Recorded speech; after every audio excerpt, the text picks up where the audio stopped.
Hello বন্ধুরা, তো দেখুন আজকে আমরা বানাচ্ছি চাদা মাছ দিয়ে কুমড়ো শাকের ডাঁটা দিয়ে সর্ষে বাটা।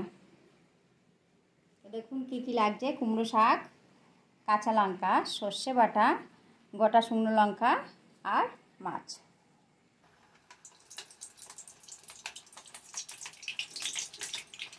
তেলটা গরম হতে দিয়েছি, এবার আমি এই সর্ষে বাটাটা দিয়ে মাছটাকে মেখে নেব।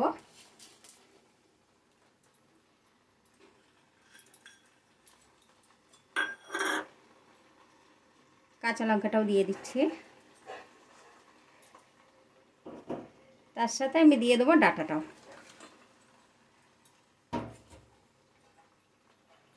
হলুদ দিয়ে দেবো, মান মতো নুন দিয়ে দেবো।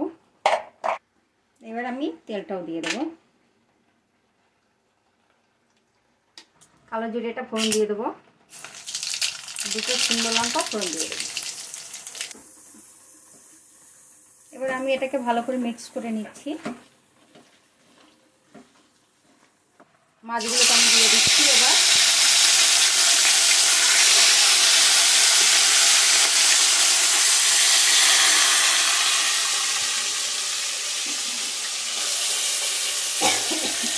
এগুলোকে আমি এর উপর দিয়ে দেবো।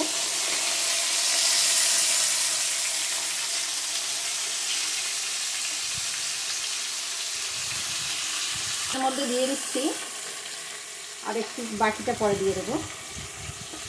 তো দিয়ে আমি 2 মিনিট এটাকে রেখে দেবো। রেখে দেওয়ার পরে তারপরে এটাকে আমি দেখবো। এবার আমি এটাকে একটু নেড়ে দেবো।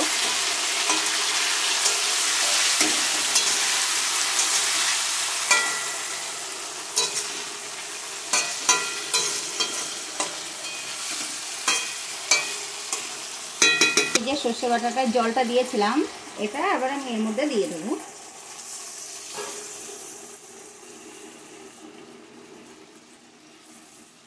5-6 মিনিট ঢাকা দিয়ে রেখে দেবো।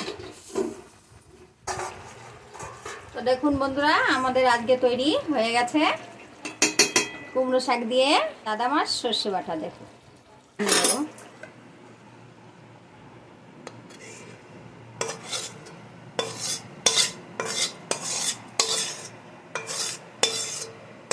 বন্ধুরা, আজকে আমাদের চাদা মাছ দিয়ে কুমড়ো শাক সর্ষে বাটা রেডি হয়ে গেছে।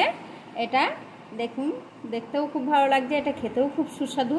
আপনারা এটা বাড়িতে করে খেয়ে দেখবেন, খুবই ভালো লাগবে। একদম নতুন রেসিপি, এটা গরম ভাতের সাথে খেয়ে দেখবেন, খুবই ভালো লাগবে, খুবই সুস্বাদু। তো আপনাদের যদি ভালো লাগে তাহলে একটা লাইক করে দেবেন।